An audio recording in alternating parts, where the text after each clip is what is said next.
उसमें जो जो मैनेजमेंट की तरफ से वादे किए गए हैं उसमें कितनी वफा हमें नज़र आई। और उस पोजीशन पे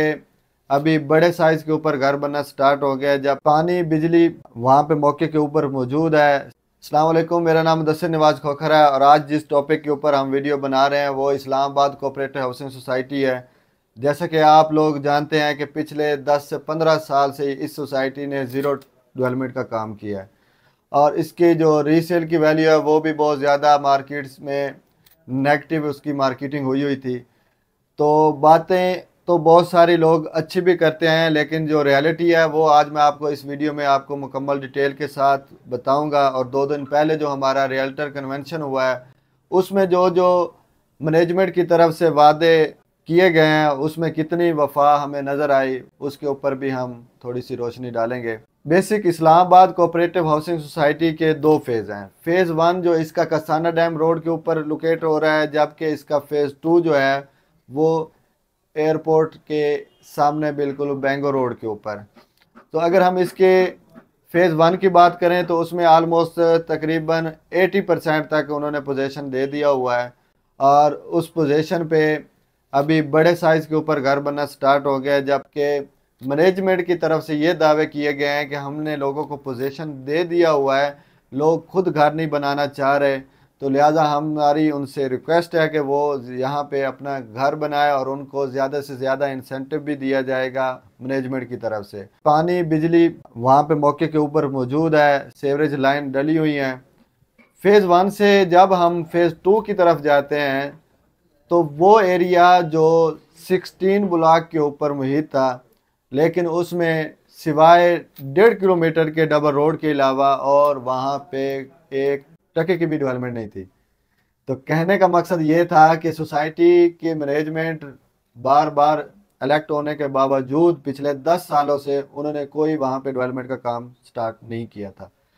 जिससे आए रोज़ पैसे की डी वैल्यू तो होती नज़र आ रही थी, लेकिन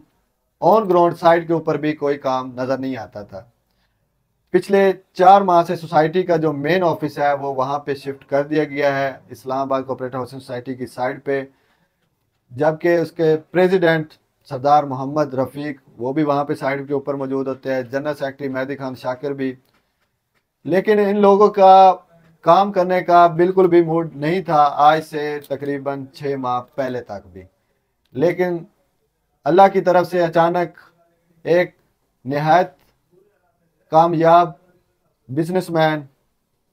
जनाब इब्राहिम बलोच साहब की नज़र इस प्रोजेक्ट के ऊपर पड़ी। इब्राहिम बलोच को मिनिस्ट्री ऑफ इंटीरियर के जो एम्प्लॉइज़ हैं, अलाटीज़ हैं, वो उनको बेहतर तौर पर जानते हैं कि जब उन्होंने इसका जनरल सेक्रेटरी के ओहदे का चार्ज संभाला था तो तब ये जंगल हुआ करता था और उस वक्त उसकी फाइल्स की जो वैल्यू थी वो ना होने के बराबर थी। और आज उस सोसाइटी में अगर आप मिनिस्ट्री ऑफ इंटीरियर की बात करते हैं तो वहाँ पे जो आज 7 मरला की वैल्यू है वो करोड़ प्लस है। और इसी तरीके उनका जो सेकंड प्रोजेक्ट जो उन्होंने 2008 में जिसका बाकायदा शमूलियत की थी मैनेजमेंट के साथ, उन्होंने कुछ पॉइंट डिस्कस करने के बाद एक जो डेवलपमेंट लेवल का पॉलिसी तैयार की, उसके बाद यूनिवर्सिटी टाउन को आप देख सकते हैं कि 2008 से लेके 2023 चल रहा है और तब उसकी वैल्यू 2 लाख 4 लाख रुपए थी। आज वहाँ पे वही प्लाट आपको 55 से 60 लाख रुपए की कीमत के ऊपर सेल परचेज होता नज़र आ रहा है। जैसे ही 2015 तक उसने इस सोसाइटी को डेवलप करने में इस मैनेजमेंट का साथ दिया, उसके बाद वो वहाँ से शिफ्ट हुए टॉप सिटी 1 में। उनकी नज़र पड़ी टॉप सिटी 1 जो न्यू इंटरनेशनल एयरपोर्ट के बिल्कुल फ्रंट पे है। वहाँ पे 2015 से 2020 तक उन्होंने प्रॉपर इसके ऊपर काम किया, मैनेजमेंट के साथ उसी तरीके से पॉलिसियाँ तैयार की। मार्केट के जो सूरत हाल थी वो उसको बेहतर समझते थे कि किस तरीके से एंड यूज़र को उनका जो एक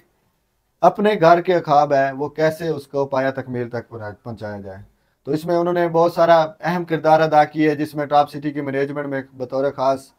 जनाब मियाँ यासिन साहब और सिकंदर ब्रिगेडियर रिटायर्ड उन्होंने भी इस काविशों को सराहा, उनकी पूरी टीम ने उनके शाना बशाना काम किया और अल्हम्दुलिल्लाह 2020 के बाद से लेके 2023 तक वहाँ पे इतने तेज़ी से घर बने, इतने तेज़ी से हाई राइज कमर्शियल एक्टिविटीज़ हुई कि आज वो टॉप सिटी नज़र आता ही नहीं है जो कल जंगल था। तो आज वहाँ पे